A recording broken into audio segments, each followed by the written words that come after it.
Hi, how are you? Finally, I'm it's good. working. Sorry for the inconvenience. It Oh, was, don't worry. You it did was, great. yeah, I was freaking out. I was like, I how was is it checking. not working? I was checking. I'm like, I'm sure I paid my Rogers bill. Why isn't the internet connecting? Yeah, it wasn't working on my phone, but I was able to like work fine with the Wi-Fi on my iPad.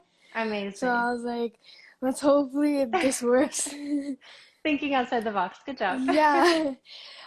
So hi, good afternoon. So I just wanted to, the whole purpose of this webinar is just to hopefully like give a bigger insight to all the students at York, because I know Yeah. how overwhelming it is, and sometimes just having a helping hand on the outside does a lot for students. hmm So to start off, why don't you just start off by introducing yourself for everybody? You can. I'm Yulia Muller. I'm a dentist. I've been working for about 3 years now. I went to university for my undergrad, and I did my undergrad in psychology as well as a minor in kinesiology. And then I moved on right into Western University. When I did my applications, I only had a chance at Western. I didn't apply anywhere else Yeah. because I didn't have the prerequisites. I was missing maybe two or three prerequisites for U of T. And luckily, I got an interview and then I got in, and the rest has been a long journey since Yeah. then. But let's take you through the steps from going from York to dental school, okay? I know that while you're in university, it's a really difficult time also because there's a lot of information and the exams are tough and, the professors are great and very supportive, so you should take advantage of that. Um, I guess since it's a coronavirus Yeah. pandemic time, you have Yeah. some more time to study and catch up on Yeah. your courses, yeah. And I'm assuming that they've switched you guys over to an online system now. Yeah. Yeah. Is there online Yeah. testing going on, or how is this Yeah. happening? Mostly all the exams were online. Yeah, Yeah. with Okay. heavily timed. Oh, they're timed. So Yeah, I see. yeah, The not open book tests. yeah, I get it.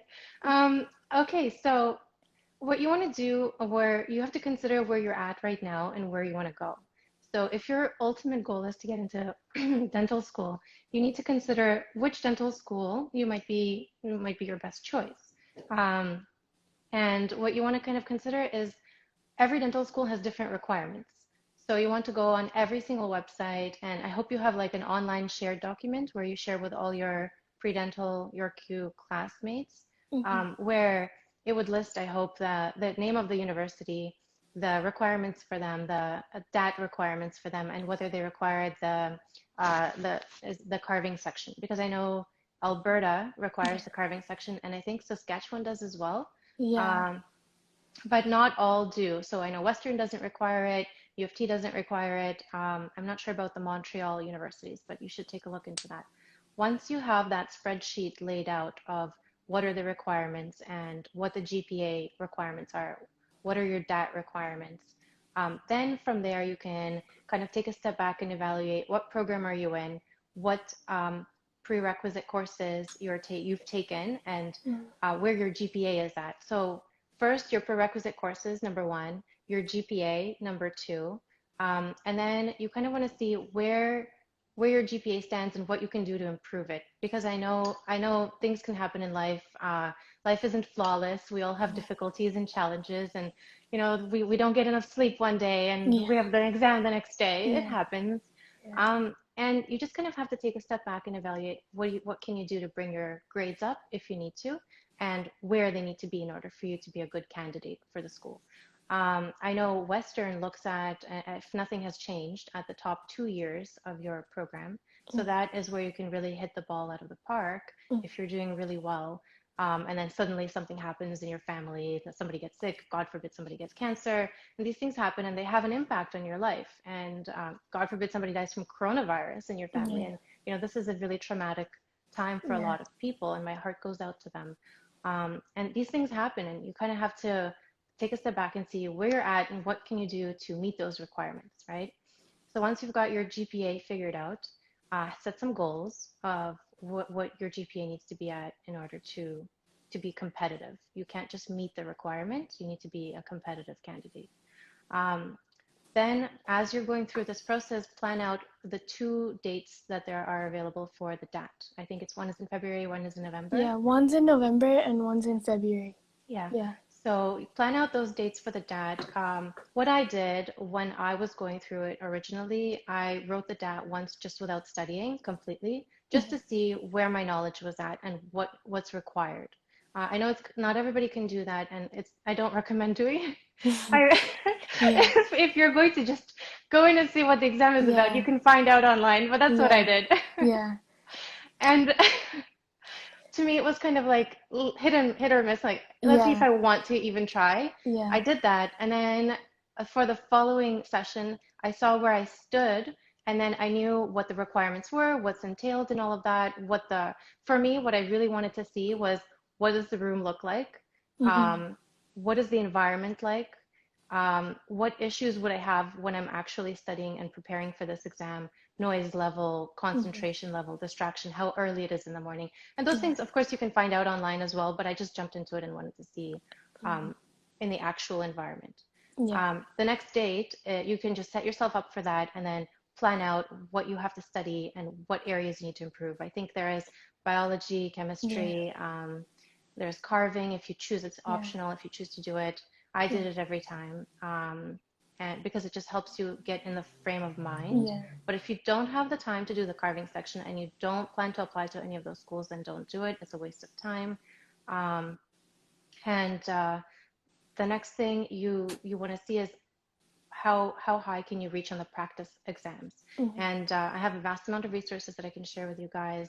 And what I used, I think it was Crack.Pat. It's an online software program that Mm-hmm. helps you kind of mentally prepare and look at the angles that are required and practice those folding, unfolding Yeah. scenarios and the PAT. perceptual ability test. Yeah. Exactly. And I practiced that, and since I knew the test was going to be at I had to wake up at 6 a.m. to get there Yeah. on time. Yeah. That's an early time. Yeah. Um, and if you're taking public transport, which I was at the time, you kind of have to wake up a little earlier than that. Mm-hmm. So that's 5:30, right? Mm-hmm. And then you have to factor in the fact that you're going to be stressed out and nervous before the exam because it's a big deal. Yeah. So you need to kind of train your body to relax and sleep Mm-hmm. before this exam. And I can't stress enough how important is sleep to your preparation.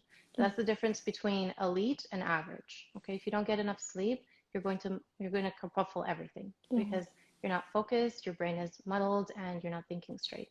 So it's really important that throughout the process, when you're preparing for your DAT, I took a couple months to prepare, and during that time, I kept to a rigid schedule. So I would wake up at the same time I would have to wake up for the actual exam. I would make sure I had time to stretch and exercise because for me, that's my meditation. Then I would jump into doing the carving section because that's what I enjoyed doing. And I was trying to like get my mind into that whole frame of thought process of it helps you fold and unfold things. It helps you think in the three-dimensional space. So I thought it would be helpful. And then I would do the Crack.Pat for the complete length of time that it would take an actual exam to take. Mm-hmm. And then I would go and exercise, and then I would take a hot bath with Epsom salts to relax before bed, and kind of like get my mind to relax and train myself to do that. Now, when you're taking a heavy course load, you don't have the luxury of that time. So you really need to make sure that you either do that on the weekends when you have time, or you incorporate it in some way that it's structured. And it's really important that one, you sleep. Mm-hmm. And I would recommend between 7 to 8 hours. I'd say 9 would be ideal if you can. And really essential that you stick to a schedule because it helps your mind and your body get used to that rhythm, because if you're studying for your if you're studying for your DAT exam at 5 p.m. at night after you're done studying for all your courses, and then you jump into it and start doing the exam at 6 a.m., it's not the same environment. It's going to be a little bit of a challenge.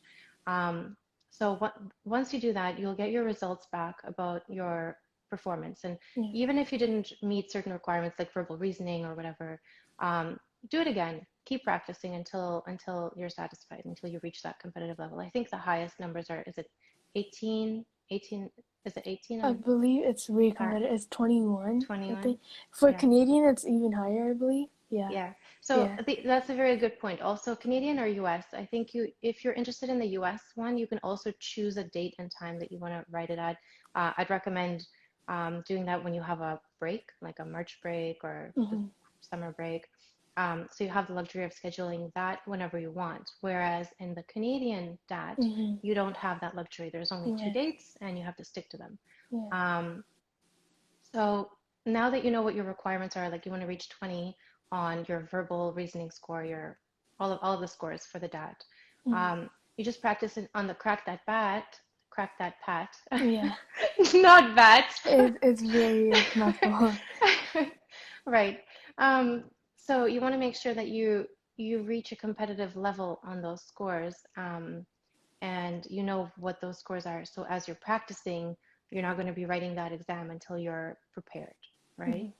Hmm. Um, when you get all of that information back, then you kind of have somewhat of a more complete profile for yourself. Like you have your GPA, you have your DAT score, you have your prerequisite requirements, right?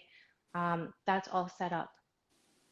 Some schools require you to graduate before you can be admitted, Yeah. whereas other schools, I think maybe only one school doesn't require you to graduate. Is it Ottawa U? I think maybe it Um, was back in the day. I'm not sure now because I know some of them require at least 60 to 90 credits for Okay. you to apply, right? And or some require a whole undergraduate degree for you to be considered as a Okay. requirement. Yeah, it Yeah. varies So from school to school. Yeah. so that's a very important distinction because let's say you meet all your requirements, your GPA is great, Hmm. you did your DAT in your second year, but the school that you're applying to requires you to graduate. There's 2 more years that you need to complete before you can do that application, Hmm. right? So make sure you time things properly and have it laid out clearly on a spreadsheet, okay? Um, Once that's complete, then you want to go to that application process. Um, Now, the application process, it's different for every school. Make sure you submit everything on time. Don't be late. And if you are running late, there are special services that you can pay extra for to deliver them last minute. I am a last minute person, so my application was Yeah. very last minute. Yeah. So don't do what I did. Yeah. But make sure that you do submit everything early, if not on time. And if there are circumstances that are in your life that prevented you from, reaching certain GPA requirements, um, or some issues that affected your life, then make sure that you write that in a letter to the application committee so that they can put it into consideration. Um, I know, like I said, a lot of families are affected by Corona right now. A lot of people have lost their loved ones and we're not able to say goodbye to them. That's a really traumatic Hmm. event. Yeah. Um, and I'm sure that a lot of committees will be very understanding of that. If you're, it's not an excuse for your GPA to go down as a result of it, but if it is impacted because there's a whole psychological component to that, you should be open and honest about that, and people do put that into consideration. Yeah. That could be in your favor. The other thing is once you start, so let's say you completed your application, you got an interview or you're waitlisted for an interview. Hmm. Um, Once you get that interview, you want to start kind of preparing for how you're going to answer those questions. And I know right now some of the interviews have been held online, right? Hmm. Yeah. Um, and I think I have sat on the interview committees in the past, Hmm. and I can't tell you the exact questions that they ask because they do change them from time to time. But essentially, what they're looking for is your reasoning. How well are you thinking about the people, other people in any? There's going to be a lot of situational questions. So, um, and they want to see how you're thinking about everybody who's involved, whether it's you, whether it's other staff members, your friends, your family members, um, whoever's in the scenario. Um, I'm sure with coronavirus happening, they're going to ask some very strange questions too. I think that's a popular type of question um, in a lot of dental committees right now, kind of like when something odd happens. Hmm. Uh, like a pink elephant is in the room. I'm sure you've heard of questions like this. So what do you do? Mhm. Mhm. So you have to evaluate the situation. What's the room? Where's the room? Like, is the room a circus? Is the room is the elephant in a room with you? But is the elephant painted pink? Is it a plastic elephant? Is it a real elephant? Who else is in the room? Is there an audience? Is it on a TV? You know, there's so many. You have to think outside the box. So when it comes to your interview, I'd recommend going over some of the common books that are out there. I don't remember the exact names of them, but I've made myself a file back in the day, which had probably over 100 questions and my own written answers. So I could share that with you guys as well, and you can practice it. But I'd recommend also practicing your interview also at the same interview time that you're going to have that interview. So if your interview is at 11 o'clock in the morning, practice it every day at 11 o'clock in the morning and do it for about an hour and a half. Maybe start half an hour before just to get your mind right, right? The other thing I'd recommend is practice some power poses before. Power poses will help enhance your confidence. It will also help enhance your just put your mind in the right zone where you need to answer those questions because interviews can be very nerve-wracking. I remember when I went into mine, I was extremely thirsty and probably drank like 3 bottles of water.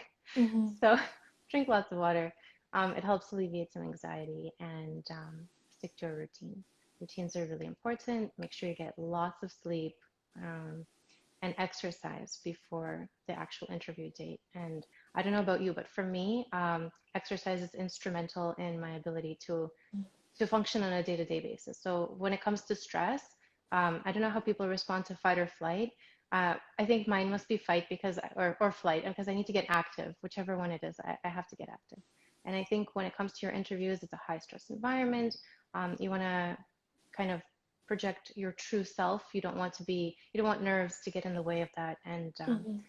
the best instrument for that is exercise and sleep. Um, what else? So do you have any questions?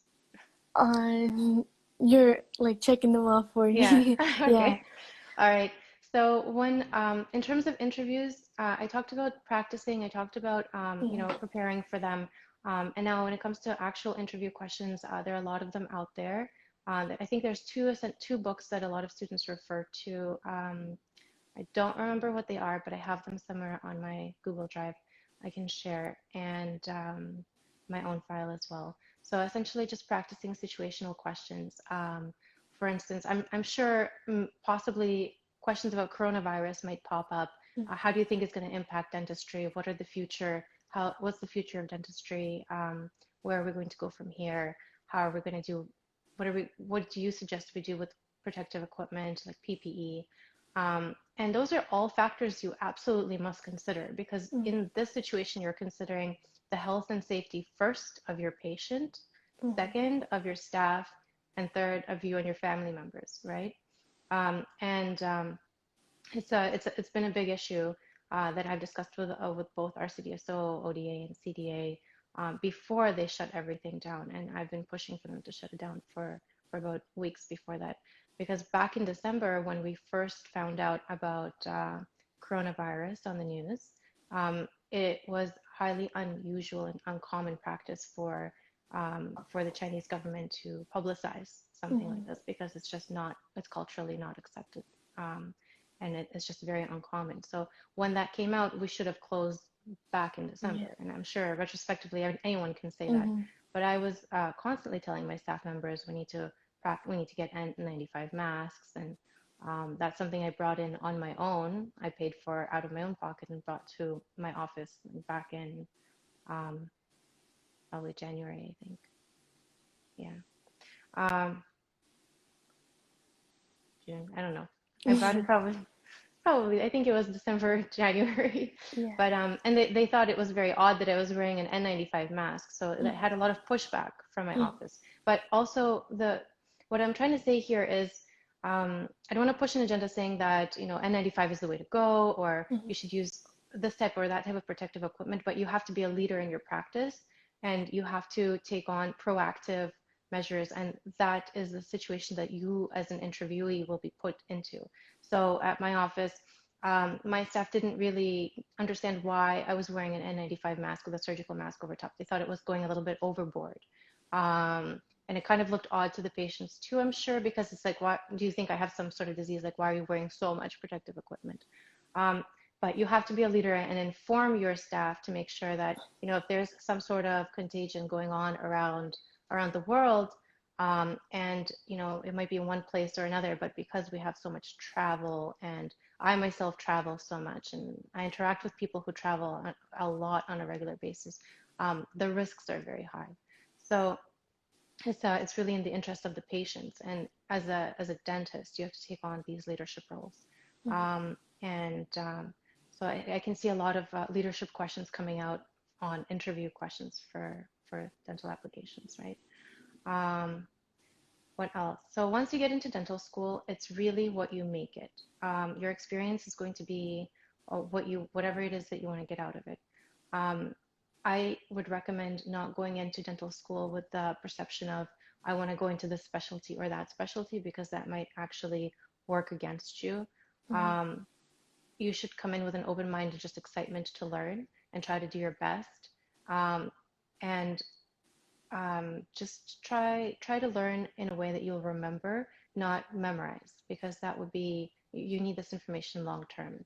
I know a lot of people are used to studying. I know at York, I would study a lot for Yeah. memorization. We have a lot of multiple choice questions, Yeah.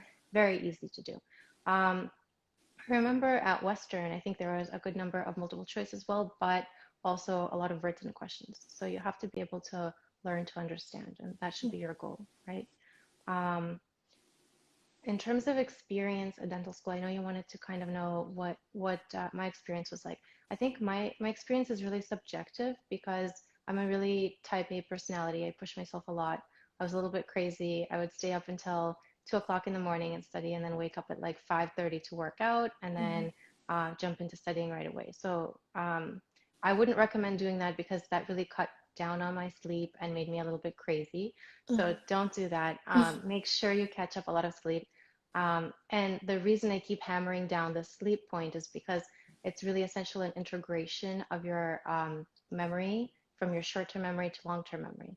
So if you read something and let's say you cover half a book in a day and you go to sleep at 2 o'clock in the morning and wake up at 5, sure, you'll remember some of it, but in terms of long-term memory, it won't be retained for that exam that you need. So you need to make sure you get that 7 to 9 hours of sleep. Really, really essential. Um, and in terms of social within dentistry, it's really up to you how involved you want to become. I personally, I took a step back at the very beginning, primarily because I was so unsure about Mm-hmm. who I wanted to be friends with, or if it was going to distract me. Like, my main concern was, is socializing going to distract me from studying, and Mm-hmm. it's going to take away and eat up at my time? And that's why I pretty much took a step back.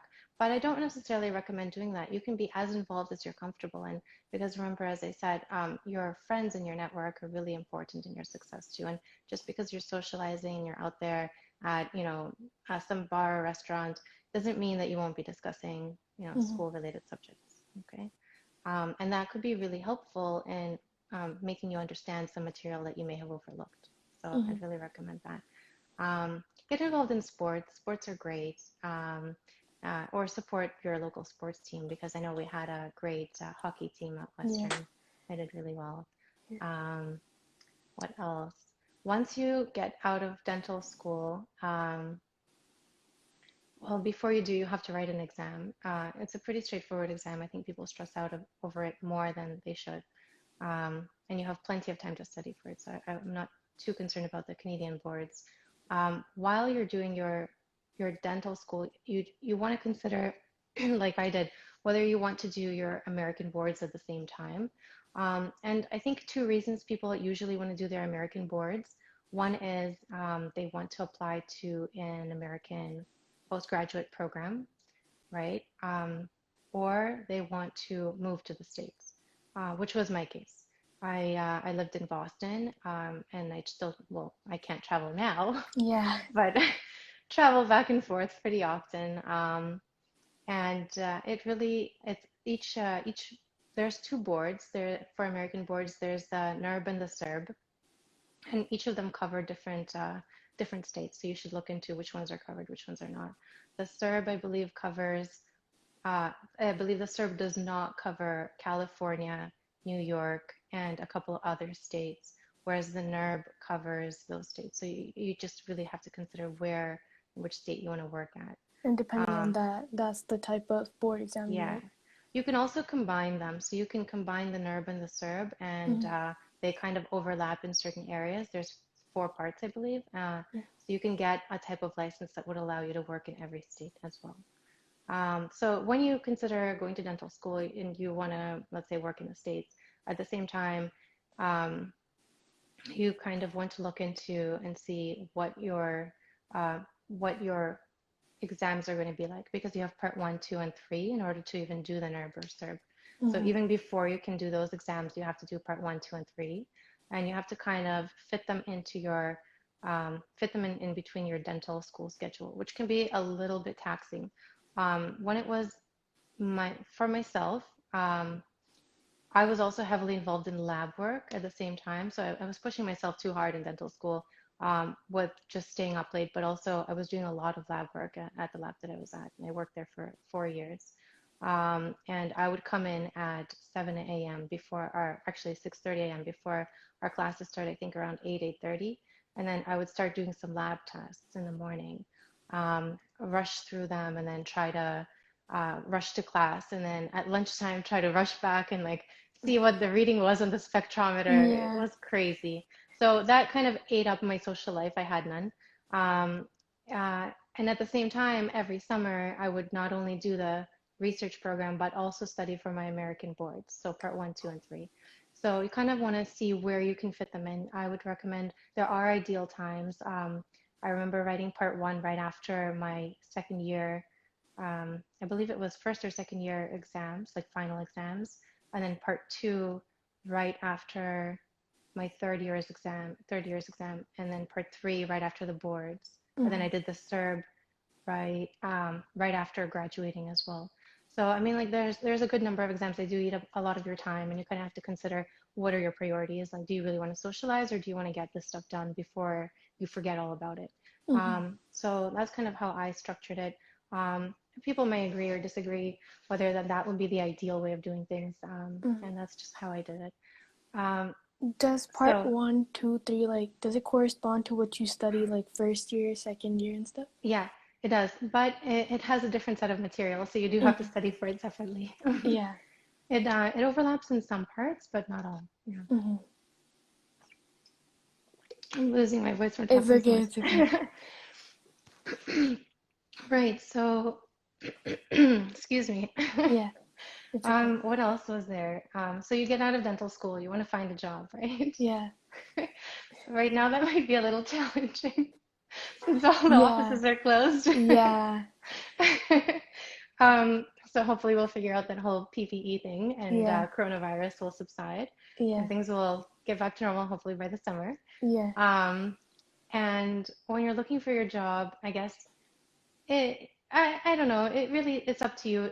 It depends what you want your lifestyle to be like. So um, some people will want to jump in and work 24/7 and work really hard to try to pay down their student loan, and not, you can have a social life or you cannot have a social life. You can work weekends, Saturdays. There are even some offices that are open on Sundays. So it's really up to you how hard you want to push yourself to pay down those loans. Um, and learn the skills. Alternatively, what you can incorporate is, you can work half of the time. You can work like 3 or 4 days, and then you can shadow a couple of days. And I think there's a huge benefit to that, because that can enhance your skill set much more. And you can learn a lot from other dentists in terms of how they run their practice, in terms of how they do patient care, in terms of patient communication. And there's a vast amount of information that can be gained from that. And I think a lot to learn when it comes to patient communication, and Yeah. reading the patient is really essential, because there are some people who are scared, some people who are type A personalities. They just want the information about where are my cavities, what do I have to fix, where do I need my implant, and give it to me now. And they just want in and out. So you have to be able to read the patient, And that's a whole different skill set that's not taught in dental school. Business is a different skill set that's also not taught in dental Mm-hmm. school. So Yeah. I would recommend shadowing people and getting to know networking is really important as well. Mm-hmm. Um, and most importantly, I would say don't be the person who jumps in and that's just my perspective, the way Mm-hmm. I like to lead my life. It may not work for everybody. Don't jump in and like work 24/7, 7 days a week or 6 days a week, because you're going to burn yourself out. You need to have time to adjust. From dental school, you're not used to working 6 or 7 or 12-hour days. Um, and it's going to take time because in dental school, you're seeing what, two patients, one in the morning, one in the afternoon, three if you're lucky. I don't know if you Yeah. can incorporate it. Yeah. And you just it takes time to build up to that level, and then Mm-hmm. jumping in between to see hygienists and see do recalls. It takes some time. Mm-hmm. Um, so you kind of want to take a step back before you look for a job and figure out how you want to what you want your lifestyle to be. Mm-hmm. You need to incorporate exercise. You need to have a day to relax. You need to have a spa day for yourself and treat yourself. And that's just the way I see it. I need to have days where you just shadow people and network and get to know people Mm-hmm.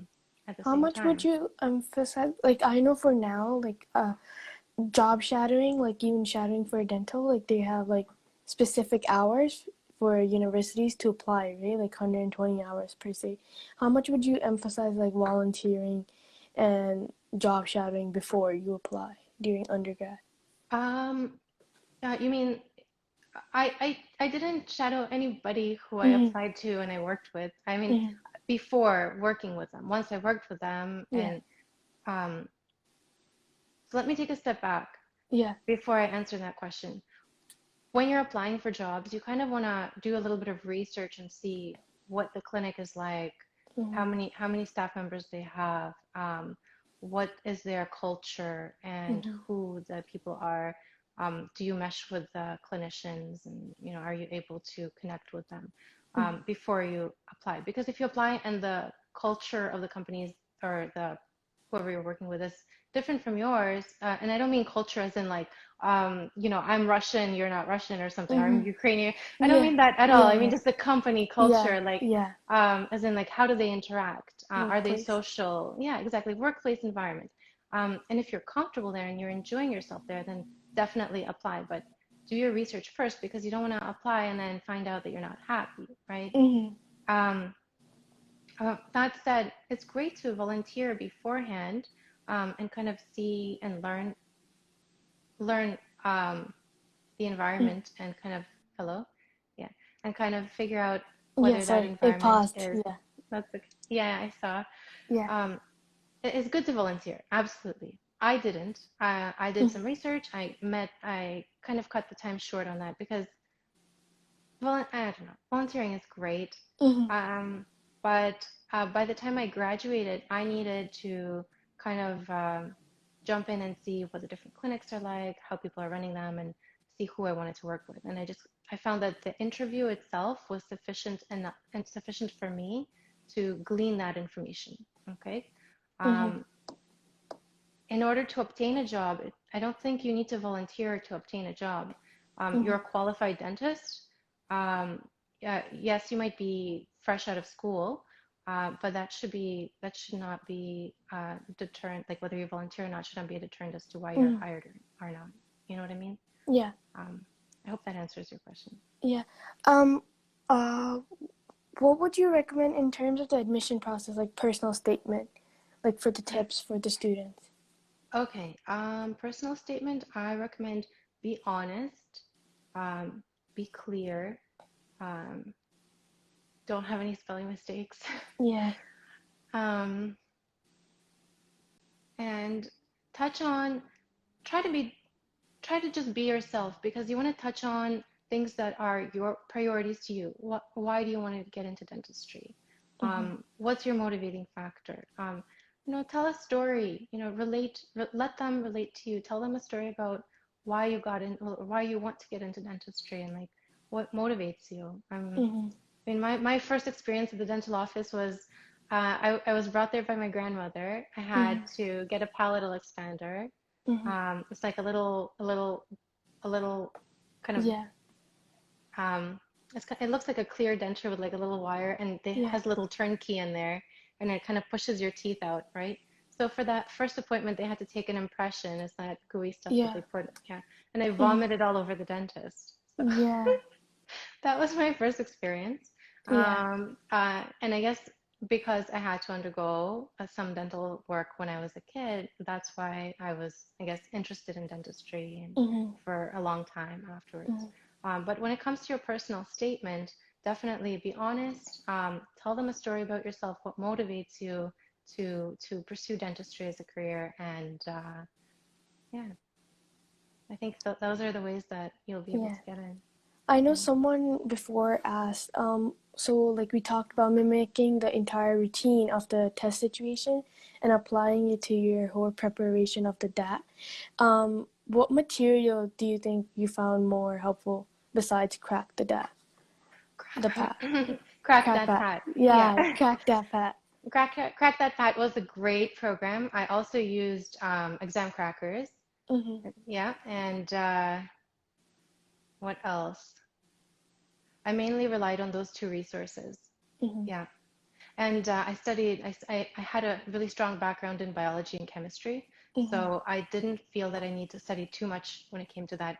And I believe that's part of your prerequisite requirements. So Mhm. if you complete those two beforehand, you should be well set in those areas. And then what you need to focus on is the verbal reasoning comprehension section, right? Mhm. You want to speed up your reading really quickly.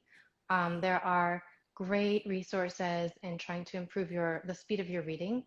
Um, you can also look into, have you heard of Jim Quick? No. No. I'll send you some resources on that. It's basically about learning quickly and speed reading as well. So you can take a look into that and try to improve that aspect because I know that's not something that's taught in universities either. Okay. I think it's frozen a little bit. Um, all right. I hope I answered Yeah. that question. Y- Yeah. Yeah. Um, We is have there one. any other question? Yeah. Yeah. Is it better if we take the DAT in the second year than the fourth year? I would recommend take it after you complete your prerequisites, okay? Just so that Mhm. your chemistry is all set, your biology is all set, and all you have to do is work on your verbal reasoning and PAT. Um, Mhm. I would say take it sooner than later, just so you know where you stand, because if you're taking it in your fourth year and you didn't do so great, you don't have much opportunity to do that exam again until February. So you're losing time on that. Don't do Yeah. that. And then you have to consider the application deadlines too, right? For dental school. So you kind of want to structure it in a way where you met your prerequisite requirements and then you did your DAT and then you've got everything ready to apply. Even if you're in your second year, you know that you've already reached at least those two excellent years of minimum requirements for at least Western, right? Mhm. Right. Someone asked, can we have her Facebook? On Instagram, her at is I believe at Dr. Fresh. Is it? Yeah, the Yeah. Dr. Fresh. You can also Yeah. find me. Oh, yes, on Instagram, I'm the Dr. Fresh. So it's THEDRFRESH. Yeah. If you need me to repeat it, ask me again. Yeah. If Yeah, you guys have any question, you guys can ask them in the question tab below, yeah. and we can continue answering any of the questions. How would you were there like any like tips and errors like that you made that you kind of learned from and you would want other students to know? Yeah. Absolutely, absolutely. Errors, as in dental school. Yeah. Yeah. In dental school, like I said, I'm very type A personality, so don't do what I did. Don't push yourself so hard where you're Mhm. not getting enough sleep and you're like a crazy person, Mhm. studying 24/7. It's unnecessary. You can Mhm. do well with at least 9 hours of sleep.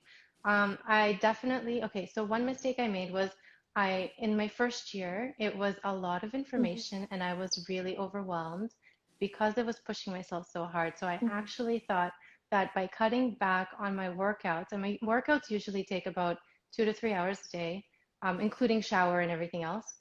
Mhm. Um, it's just the amount of time that's lost in travel to the gym, from the gym, changing, and everything else. So in total, it's 3 hours, 2 to 3 hours. So I cut back on that in order to study more, which was not productive because you need that blood flow to your brain. You need that Mhm. stress relief from exercise to make sure that you are doing well. So definitely don't cut back on your workouts and don't push yourself so hard to study. Okay. Yeah. Yeah. How would you describe the daily routine of you as a doctor? Then, like, how would you outline your daily workday Okay. per se? So my daily workday, usually I start seeing patients between, depending on the day, it's between 10 o'clock and 9 o'clock in the morning. What I usually do, so I live in a condo. What I usually do is I like to get my workouts in, I'm heavy on exercise. I'm sorry, it's just Mm-hmm. Yeah, who I yeah, am. yeah. It's Um, I I live by exercise. If I can't exercise, my day hasn't started. yeah. So my routine is I when I wake up, I have a cup of coffee and then I go downstairs to work out. Mm-hmm. I spend a minimum of half an hour to, let's say, 45 minutes if I'm tight on time working out. Then I jump in the shower because I need time to shower and dry my Mm-hmm. hair, get Yeah. ready. That takes another half an hour. And then it takes me about 20 to 30 minutes, depending on how quickly I speed to work. Yes, Mm-hmm. I speed. Don't do Yeah. that. And then when I see my patients, I'm usually there until around 7 or 8 p.m. So that takes up the majority of my day. Um, in terms of nutrition, I know a lot of people who work out heavily, nutrition is a big aspect of like, where do I fit in my meal? Mm-hmm. I usually eat in the morning. I usually don't eat in the morning. I usually have coffee in the morning. Yeah. And then when I head to work, I make a smoothie, and around 2 o'clock I'll have my Mm-hmm. first meal, usually Mm-hmm. 1, 2 o'clock. And that depends on how busy it is because sometimes the office can be so busy that there is actually no time to eat from the time I get to work to Mm-hmm. 7 o'clock at night, and then it's too late, and I Mm-hmm. just give up, and go to sleep. Yeah. And sometimes it's not as busy, and I have time to even like go across the street and get a burger or something, right? So Mm-hmm. I try to do my best. Yeah. But that's pretty much the day of a dentist. And I don't work every day. Mm-hmm. Like I said, I put a heavy emphasis on continuing education and learning, making sure my skills are always sharp and up to date. So I Mm-hmm. do take time every Wednesday to do that.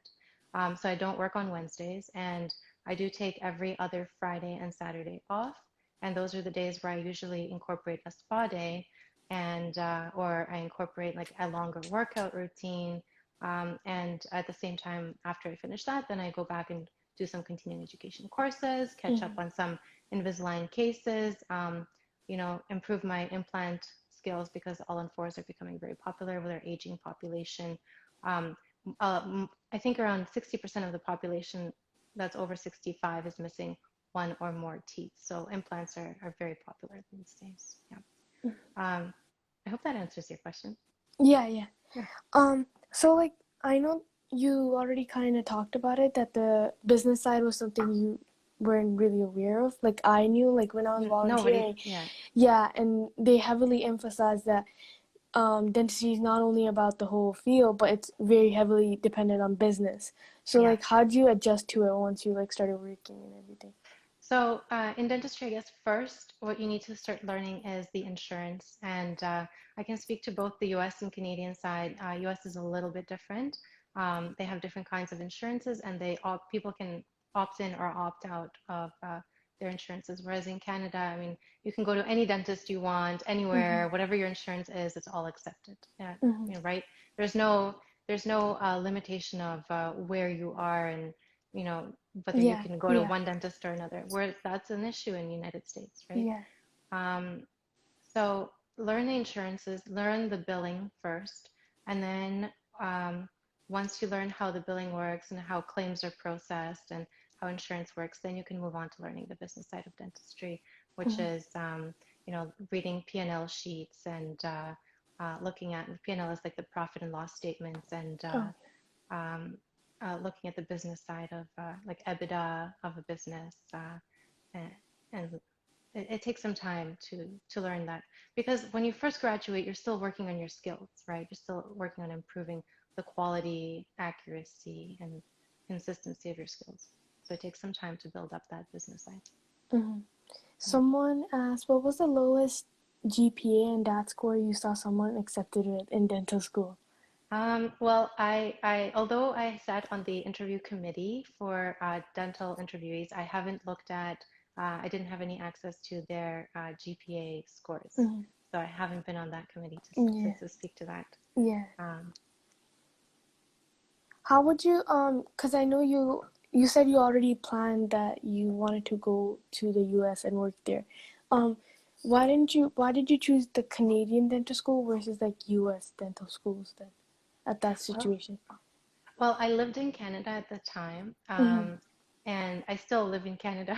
Yeah. But it was closer to home for me. It Mm-hmm. was less, of course, it was closer to home for me. It's less expensive. And I believe it's actually, if you consider the two factors, and maybe I Yeah. shouldn't say this, but it's Yeah. actually harder to get into a Canadian school than than an Yeah. American dental school. And the Mm-hmm. reason I say this is because there are much fewer spots available, so the Mm-hmm. competition is higher. Mm-hmm. Whereas American dental schools, you have much greater spots. So let's say at Western, we have 56 spots and Mm-hmm. there's over 10,000 applicants. Yeah. Whereas in the States, let's say, I don't want to pick on any particular school, but let's say Michigan, they have Mm-hmm. more than 100 spots. Mm-hmm. So when it comes to just the ability to get in competition, it's different. At the same time, in Canada, it's not first come, first serve.